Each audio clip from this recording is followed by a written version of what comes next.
యేసు తండ్రి వీరేమి చేయుచున్నారో వీరెరుగరు గనుక వీరిని క్షమించుము అని అన్నారు కదా. ఇక్కడ మనం చూసుకున్నట్టయితే దేవుడు పలికిన మాటలో ఫస్ట్ ఏముంది? తండ్రి కదా. తండ్రి అని ఉంది. సో ఒకసారి మనం ఆ కల్వరిలో ఆ సీన్ ఒక్కసారి గుర్తు చేసుకుందాం. ఎట్లుంది? మధ్యాహ్న సమయం, ఇదే 12 గంటల సమయం, మిట్ట మధ్యాహ్నం, ఎంతో ఎండ ఉంటుంది. ఆ ఎండల ఆయనని ఏం చేసిండ్రు? యోహాను సువార్త 19:1. యోహాను సువార్త 19:1. నేను చెప్తా ఉంటా, రెఫరెన్సెస్ మీరు తీస్తూ ఉంటాం. కొట్టి చాలమ్మా. ఏం చేసిండ్రు? యేసుని పట్టుకున్నారు, కొట్టినారు. తర్వాత ఆయనకి ఏం పెట్టిరు? ముళ్ళ కిరీటం పెట్టిరు. తర్వాత అవమానించారు, ఉమ్మి వేయబడ్డాడు కదా దేవుడు. మనకి లేఖనము ఇప్పటిదాకా 53వ అధ్యాయంలో చదివినట్టయితే వారి ముఖమును అప్పగించిండు కదా. సో ఏం చేసిండు? కొట్టినారు, ఉమ్మి వేసినారు.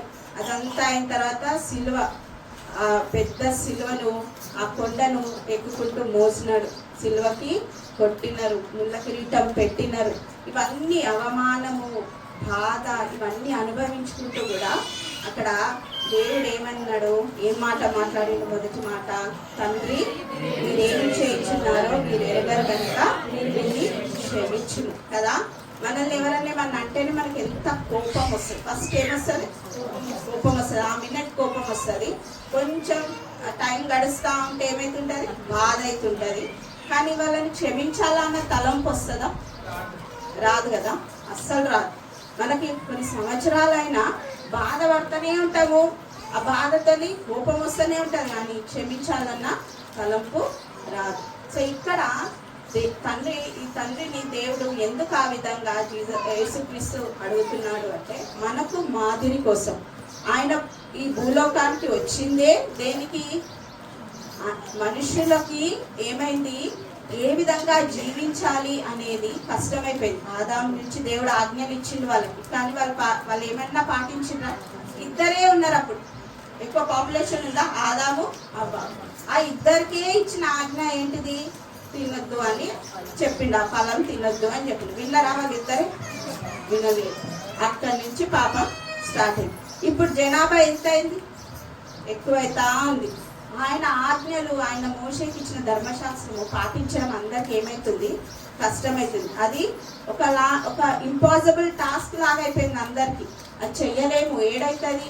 ఎక్కడైతుంది? మనం ఏడ చేయగలుగుతాం? అందులో ఉన్నాయి అన్ని చేయడము, ఆ 10 ఆజ్ఞలు చేయడము కష్టమేమో, కష్టతరం అవుతుంది అని దేవుడు అనుకున్న సమయంలో ఏం చేసిండు? ఆయన కుమారుని పంపించిండు. ఆయన భూలోకంకు వచ్చినప్పటి నుంచి ఆయన ప్రతిదీ కూడా మనం ఏ విధంగా పరిశుద్ధంగా పవిత్రంగా బతకగలము అనేది ఆయన నడతలో మనకు చూపించినట్టు. అర్థమైందా? చిన్న వయసులోనే ఉన్నప్పుడు వాళ్ళ అమ్మ నాన్న గుడికి తీసుకెళ్ళినప్పుడు శాస్త్రులతో పరిసయులతో మాట్లాడిండు ధర్మశాస్త్రం గురించి. అంటే చిన్నప్పటి నుంచి ఆయనకి ధర్మశాస్త్రంలో ఏముంది ఏది లేదు అనేది అవగాహన ఉంది. సో ఇక్కడ మనం కూడా మీరు వేరే మామూలుగా చూసినట్టయితే మనం కూడా ఇక్కడ ఏం చేస్తాం? సండే స్కూల్స్ కానీ అట్లా చిన్నపిల్లల్ని కూడా ఆ విధంగా చిన్నప్పటి నుంచి కూడా మనం ప్రభు సన్నిధానంలో, దేవుని సన్నిధానంలో నడిపించడానికి చూస్తాం. అదే విధంగా పెద్దగా అయ్యే టైం అంతా బైబిల్లో లేదు, కానీ ఆయన వాళ్ళ తండ్రికి ఏం చేసిండంట? సహాయం చేసిండంట. వాళ్ళ నా తండ్రి ఎవరు? వడ్రంగి పని చేసేవాళ్ళు. ఆ వడ్రంగి పని కూడా చేసిండంట యేసుక్రీస్తు. సో అంటే పిల్లలు వాళ్ళ తల్లిదండ్రులకు సహాయకరంగా ఉండాలని నేర్పించారు. మనకి అది కూడా ఒక ఆజ్ఞ కదా. నీవు దీర్ఘాయుష్మంతుడు అవుతావు, నీ తండ్రిని సన్మానింపాలి. తర్వాత ఆయన పవిత్రంగా బతికినాడు, దేవుని సువార్త ప్రకటించినాడు, అబద్ధాలు ఆడలేడు కదా. అంటే ఆయనకి ఇచ్చిన 10 వ్యభిచరించలేదు, దొంగలించలేదు. ఆయనకి ఇచ్చిన 10 ఆజ్ఞలు కూడా ఆయన సక్రమంగా ఏం చేసిండు? పూర్తి చేసిండు. సో ఈ మొదటి మాటకు వచ్చేసరికి ఫస్ట్ ఆయన పలికింది తండ్రి. సో ఈ తండ్రి అనేది మనకి ఏం చేస్తుంది అంటే సంబంధాన్ని తెలియజేస్తుంది. ఆయనకును తండ్రికి మధ్యలో ఉన్న సంబంధం ఎలాంటిది అనేది తెలియజేస్తుంది. సో ఏంటిది వాళ్ళకున్న సంబంధం ఏంటిది చూడాలంటే యోహాను సువార్త 10వ అధ్యాయము 30వ వచనం. యోహాను సువార్త 10వ అధ్యాయము 30వ వచనం. తండ్రియును ఏకమై ఉన్నామని చెప్పాను. అంటే వాళ్ళ సంబంధం ఏంటి? ఇద్దరు ఒకటే కదా, తండ్రి ఆయనే, కుమారుడు ఆయన. అందుకే ఎవరిని నమ్మలేదు దేవుడు. ఏం చేసిండు?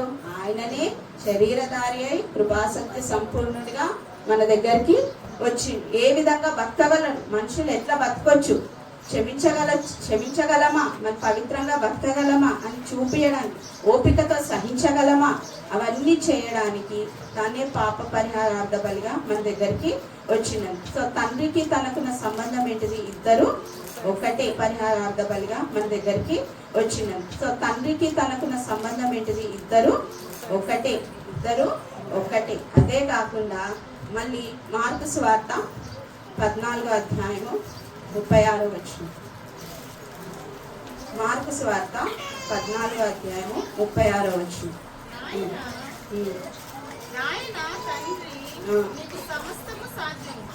నీకు సమస్తము సాధ్యమే.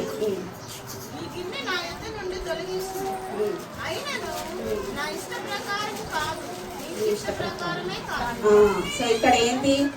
ఆయన మనిషికి వచ్చిండు కదా, మనిషికి రూపంలో వచ్చినందుకు ఏమైతుంది? బాధ, పెయిన్, కష్టము, నష్టము, కోపం అన్ని కూడా ఉంటాయి. మళ్ళీ జీసస్ కి కోపం వచ్చిన సందర్భాలు చూసిరా మీరు? ఉన్నాయా? Very good. ఏడా? దేవాలయంలో వచ్చి ఏం చేశాడు? మీరు దొంగ గుహలా మార్చుతున్నారు, ఇది నా ప్రార్థనా మందిరము అని. కోపం వచ్చింది కదా, మనిషే కదా వచ్చిందా కోపం? కోపం వస్తే కూడా సరి అయిన కారణంతో రావాలి. ఉట్టుట్టిగా చిన్న చిన్న వాటికి కోపం రావద్దు. అదే కాకుండా ఇంకొక సందర్భం కూడా ఇదే వారంలో ఏంటిది? అంజూరపు చెట్టును కూడా ఏం చేస్తారు? శపిస్తాడు. ఎందుకు? చూడడానికి మంచిగా ఉంటుంది, గ్రీన్ ఉంటుంది, కానీ పనులు ఉన్నాయా? లేదు. మన జీవితాలు కూడా అట్లానే ఉన్నాయి, చూడడానికి చాలా మంచిగా ఉంటాయి, కానీ ఫలాలే. దేవుడు ఆశించిన ఫలాలు ఉన్నాయా ఏమన్నా? అది మనది మనం చూసుకోవాలి. మరి దేవుడు ఆశించిన ఫలాలు మన లోపల ఏమున్నాయి అన్నది చెక్ చేసుకోవాలన్నది. సో ఇక్కడ కూడా ఏమంటున్నాడు? మనిషిలాగానే ఆయనకు కూడా కోపము, బాధ అన్నీ ఉన్నాయి. సో ఇక్కడ ఈ సందర్భంలో ఆయనకి ఏమైతే చాలా బాధ అయ్యి ఏం చేసిండు? తండ్రి నీ చిత్తం అయితే ఈ గిన్నెని నా నుండి తొలగించాడు. జనరల్ గా మనకి ఎవరైనా ఎప్పుడు అంటున్నాడు 4 రోజులలో చచ్చిపోతావు అని అంటే మనకి ఎట్లుంటది? ఒక్కసారి ఊహించండి, ఎట్లుంటది? అమ్మా చచ్చిపోతానా, బాధ అవుతుంది, దేవుడి మీద కోపం వస్తుంది. నేను ఇంత క్రియేషన్ నన్ను చంపేస్తున్నాడు దేవుడు అనిపిస్తుందా లేదా? ఇంత చిన్న వయసు, నాకు ఇంకా పెళ్లి కాలేదు, పిల్లలు లేరు, నా జీవితమే బతకలేదు, నేను కోపం వస్తుందా లేదా? సో అటువంటి దాంట్లో కూడా ఆయన తండ్రి కోసమే ఆలోచించింది. దేవా ఈ చిత్తం అయితే ఏం చేయు, ఈ గిన్నెను నా నుంచి తొలగి. అంటే ఇక్కడ ఒక మానవుడి ప్రార్థన లాగా చేసిందని. మనం కూడా ఏం చేస్తాము? ఇవన్నీ తిట్టుకొని కోపం వచ్చి బాధపడి అన్నక లాస్ట్ ఏం చేస్తాం? దేవుని దగ్గరికి వెళ్తాం. ఇక్కడ గమనించినట్టయితే ఏం చేసిండు ఈయన? ఫస్టే తండ్రిని కోరుకుంటున్నాడు. ఏమని? నా చిత్తం కాదు నీ చిత్తం అని చెప్పి. అంటే ఇక్కడ ఈయన మనం ఏం నేర్చుకోవాలి ఈ సంబంధాన్ని బట్టి అంటే, బాధలు ఉన్నప్పుడు కూడా దేవునితో మనం సంబంధాన్ని ఏం చేయొద్దు? కోల్పోవు. ఏం చేయొద్దు? కోల్పోవు. ఎన్ని బాధలు, ఎన్ని కష్టాలు, మనకి ఎన్ని శోధనలు వచ్చినా కానీ ఎంతవరకు వస్తాయంట? మనం సహించేంత వరకే శోధిస్తాడంట దేవుడు, అంతకన్నా ఎక్కువ శోధనలు ఇయ్యడు. మనకి ఎక్కువ శోధనలు వచ్చినాయంటే దాని అర్థం ఏంటి? మనకు సహించే శక్తి కూడా ఎక్కువ ఉందనే అర్థం. అర్థమైందా? సో ఇయ్యాలపై ఏం చేస్తారు? శోధనలు రాగానే బాధపడిపోతారు, సూసైడ్స్ చేసుకుంటారు కదా. అది చాలా తప్పు. ఇక్కడ ఒక విషయం చెప్పాలనుకుంటున్నా. మరి ఈ వాక్యంలో దేవుడు ఏం చెప్పిండు? మీరు ఏం చేయొచ్చు అన్నారో మీరు ఎరగరు కనుక వీటిని క్షమింపు. అయితే దేవుడు అప్పగింపబడడానికి కారకుడు ఎవరు? ఇస్కారియోతు యూదా. మరి ఆయన గురించి మీ యొక్క మీరు ఏమనుకుంటారు? మీ ఒపీనియన్ ఏంటిది? ఆయన ఎలాంటి వాడు అనుకుంటారు? చెప్పండి. ఆయన ఎట్లా? మంచి వ్యక్త, చెడ్డ వ్యక్త? మీకు ఏమనిపిస్తుంది? చెప్పాలా? డబ్బు మీద డిప్లొమాటిక్ ఆన్సర్ ఇచ్చింది. నేను 2 ఆప్షన్లు ఇచ్చిన, మంచోడా చెడ్డోడా అని అడిగిన. మీరు 2 కాకుండా నన్ను డిసైడ్ చేసుకోమంటు.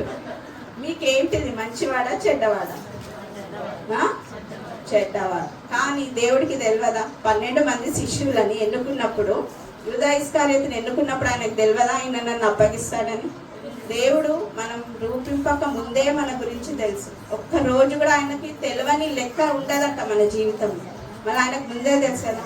యూదా ఇస్కరియోతుని ఎన్నుకోవడమే దానికోసం, ఆయన అప్పగింపబడాలి అని ఉంది కాబట్టి ఆయన ఎన్నుకున్నాడు, లేకపోతే ఎన్నుకోకపోతుండే. ఆయన కూడా అన్ని చేసిండు. యూదా అంటే మామూలుగా కొందరు చరిత్రకారులు వాళ్ళ ఒపీనియన్స్ చెప్పుట్లు ఏమంటారంటే, యూదా ఇస్కరియోతు డబ్బు మీద ఆశ ఉన్నను ఆయన ఎందుకు అప్పచెప్పిండు. యేసుక్రీస్తు అంటే కూడా ఆయనకు చాలా ప్రేమ. ఎందుకు అప్పచెప్పిండు అంటే, మామూలుగా అందరం మెస్సయ్య వస్తాడు, రాజు వస్తాడు, అందరిని రక్షిస్తాడు, ఇదే ఉండే అన్నట్టు. వాళ్ళకు కూడా ముందు పాత ధర్మశాస్త్రం ప్రకారం మెస్సయ్య వస్తాడు, మమ్మల్ని రక్షిస్తాడు, చేస్తాడు, రాజులాగా వస్తాడు, ఆయన రాజ్యంలో అంతా మంచిగా ఉంటుంది. సో అదే ఆలోచించింది ఎవరు? యూదా ఇస్కరియోతు కూడా అదే ఆలోచన. నేను వీళ్ళకి అప్పచెప్తే ఆయన సైన్యంతో ఏం చేస్తాడు? కొట్లాడతాడు, ఈ రాజులని ఓడగొడతాడు, సింహాసనాన్ని కూర్చుంటాడు, మేమందరం కూడా ఆయనతో పాటు సంతోషంగా ఉంటాము, దాంతో పాటు నాకు ఎక్స్ట్రా ఏమొస్తుంది? అమౌంట్ కూడా వస్తుంది అన్న ఆలోచనతోనే ఆయన అప్పచెప్పిండు అని కొందరు చెప్తారు. అది వాళ్ళ ఒపీనియన్. అన్న ఆలోచనతోనే ఆయన అప్పచెప్పిండు. కానీ ఆయన ఇప్పుడు దేవుడు ప్రతి ఒక్కరిని క్షమిస్తున్నాడు కదా. మేడం పక్కన దొంగను కూడా ఏం చేసిండు? క్షమించి నేడు నువ్వు నాతో కూడా పరిశేషలో ఉంటావని చెప్పిండు ఒక దొంగని కూడా, కుడి పక్కన దొంగ. అయితే అట్లా ప్రతి ఒక్కరిని క్షమించిన దేవుడు యూదా ఇస్కరియోతుని క్షమింపడం? ఆయనను కొడుతున్నా తిడుతున్నా వాళ్ళనే ఏమన్నాడు? తండ్రితో ఏమని ప్రార్థన చేస్తున్నాడు? వీరిని క్షమించండి అని. మళ్ళీ యూదా ఇస్కరియోతుని క్షమించలేడంటారా? ఏమంటారు? అయితే మనం గమనించినట్లయితే యేసుక్రీస్తు శిష్యులందరికీ కూడా సెయింట్ అని అంటారు. Saint Peter, saint John, saint Matthew, ప్రతి ఒక్కరికి అంటే పరిశుద్ధుడు అని ప్రతి ఒక్కరికి ముందు బిరుదుంటారు. కానీ ఎక్కడ కూడా యూదా ఇస్కరియోతుకి సెయింట్ అని ఉండదు. ఆయన చేసిన తప్పు ఏంది అంటే, ఆయన తప్పు చేసిన తెల్లవారి అంటే రేపటి దినము ఆయన ఏం చేసుకుంటాడు? ఆత్మహత్య చేసుకుంటాడు కదా. ఆయన ఆత్మహత్యనే తప్పు అక్కడ ఆయన చేసింది. ఆయన ఏం చేయాల్సింది? పశ్చాత్తాపడి ఆత్మహత్య చేసుకున్నాడు. కానీ పశ్చాత్తాపడి ఆయన దొంగలాగా ఆయన అడిగిండా, దేవా నన్ను క్షమించు, నీ సువార్త నేను చేస్తా అని అడిగిండా యూదా ఇస్కరియోతు? అది ఆయన చేసిన తప్పు. ఏం చేసిండు? దేవుణ్ణి క్షమాపణ అడగకుండా అంటే పశ్చాత్తాపడ్డాడు కానీ చనిపోయినాడు. మన ప్రాణం మనం తీసుకునే హక్కు లేదు. దేవుడు ఇచ్చింది దేవుడే తీసుకోవాలి. అక్కడ ఆయన చేసింది తప్పు. అంతవరకు అదంతా దేవుని యొక్క ప్రణాళికనే. ఆయనను అప్పచెప్పడానికే ఆయనను తీసుకున్నాడు. ఇట్లా ఇంత కొట్టి తిట్టి ఇన్ని తప్పులు చేసిన వాళ్ళని దేవుడు క్షమించమన్నప్పుడు యూదా ఇస్కరియోతుని కూడా దేవుడికి తప్పకుండా ఏం చేస్తుండే? క్షమిస్తుండే. అందుకే తొందరపాటు నిర్ణయాలు తీసుకోవద్దు. ఇవాళ రేపు యూత్కి చాలా అలవాటు. ఏదన్నా వాళ్ళు అనుకున్నది కాకపోతే ఏం చేస్తారు? ఖచ్చితంగా ఏదో ఒకటి చిన్న చిన్న విషయాలు, జాబ్ రాలేదని, అమ్మాయిని నన్ను యాక్సెప్ట్ చేయలేదని, లేదా అబ్బాయి నన్ను యాక్సెప్ట్ చేయలేదని, నన్ను మోసం చేసిండ్రని, ఇట్లాంటి చాలా బిజినెస్లో లాస్ అయిందని, చిన్న చిన్న విషయాలు బ్రతికి సాధించాలి ఏదైనా మనం. సో ఈ విధంగా మనకి ఎన్ని కష్టాలు వచ్చినా నష్టాలు వచ్చినా దేవునితో మన సంబంధాలు మాత్రము పోగొట్టుకోవద్దు. తర్వాత తండ్రి వీరిని క్షమించు అని అన్నాడు. వీరు అంటే ఎవరు? అక్కడ ఎవరెవరు ఉన్నారు? సైనికులు ఉన్నారు, ఆయన కొట్టేవారు ఉన్నారు, సైనికులు ఉన్నారు, వాళ్ళందరి ఆయన శత్రువులు ఉన్నారు. వాళ్ళందరి గురించి దేవుడు ఏం చెప్తున్నాడు? వీరిని క్షమించు అని అన్నాడు. వారినే కాదు, ఆ వీరు అనేది ఇప్పుడు ఎవరు? మనం కూడా. మనం చేసే ప్రతి తప్పును కూడా ఏం చేయాలా? దేవుడు క్షమించాలి కదా. తప్పకుండా క్షమిస్తాడు. నేను అన్నది కరెక్టే అయితే అందరు ఒక్కటే ఒక చప్పట్లు కొట్టాలి. వింటలేదు నేను చెప్తున్నా కదా, వినలేదు. ఏం చెప్పినా నేను చెప్పినా ఒక్కటే చప్పట్లు కొట్టినాను నేను, ఒక్కటే అంతే, ఒక్కటే కొట్టాలి. మీరు చాలా కొట్టారు అంటే మీరు వింటలేరు కదా, ఏదో చెప్తుంది అనుకుంటున్నాను. సరే చూద్దాం, ఇది ఫస్ట్ టైం కదా. దేవుడు మిమ్మల్ని క్షమించు తండ్రి, మీరు వింటలేరు కానీ మీరు మీకు క్షమించండి, ఇప్పుడు వింటారు. చూద్దామా? సరే. సో ఇక్కడ ఏం చెప్పిండు దేవుడు? వీరిని క్షమించు. ఆ వీరు అనేది ఎవరు అంటే మనమే అన్నట్టు. ఇది మత్తయి సువార్త 5:44 కొండ మీద ప్రసంగం కదా. మత్తయి సువార్త 44 ఇక్కడ ఏమనింది చూడండి. నేను మీతో చెప్పున్నదేమనగా ఉమ్. మీరు పరలోకమందున్న మీ తండ్రికి కుమారులై ఉండునట్లు మీ శత్రువులను ప్రేమించుడి. అది చాలండి.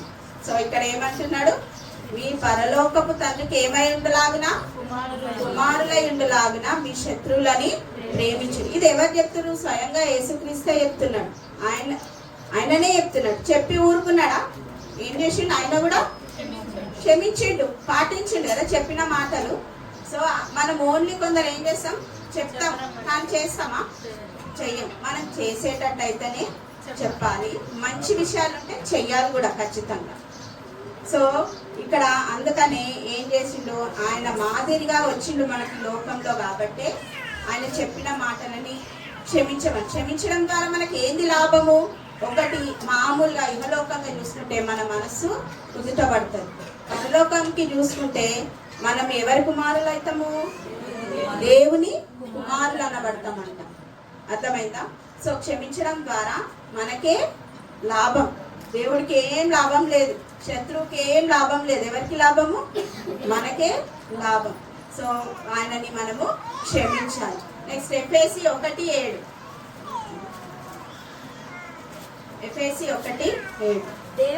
దేవుని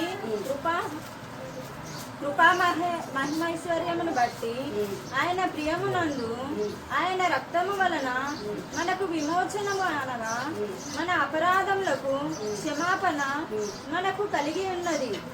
సో ఎందుకు ఎట్లా వచ్చింది మనకి? మనకు ఆయన వల్ల ఏమొచ్చింది? క్షమాపణ వచ్చింది. ఇదే విధంగా మనం కూడా ఇతరులను క్షమిస్తూ ఉండాలి. అదే వీరిని అని అంటే అక్కడనే, అది అప్పటి సీన్. ఓన్లీ దేవుడు ఎవరిని అన్నాడు? అక్కడున్న రోమిలని, యూదులని, వాళ్ళని అన్నాడు, మనని కాదనుకోదు. ఇది ఎవరు? మనతో కూడా. ఈ వీరు అంటే మనం కూడా అన్నాడు. అక్కడనే అదే విన్నపాన్ని చేసిన తండ్రి, వీరేమి చేయించున్నారో మీరు ఎరగరు కనుక వీరిని క్షమించు. యేసు తండ్రి వీరేమి చేయుచున్నారో వీరెరగరు కనుక వీరిని క్షమించమని చెప్పారు. ఇలాంటి మరిన్ని దేవుని వీడియోస్ మీకు నోటిఫికేషన్స్ రావాలనుకుంటే please to subscribe. Thank you.